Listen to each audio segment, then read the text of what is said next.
I don't want to fight dragons. Can you not hear me? This is serious, son.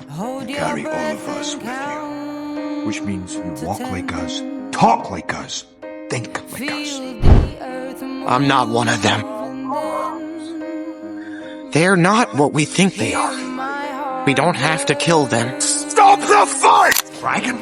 That's what you're worried about? Not the people you almost killed? He was just protecting me. He's not dangerous. They killed hundreds of us! And we've killed thousands of them.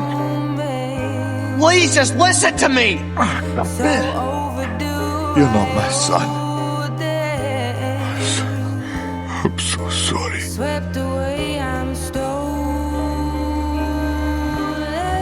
Hiccup!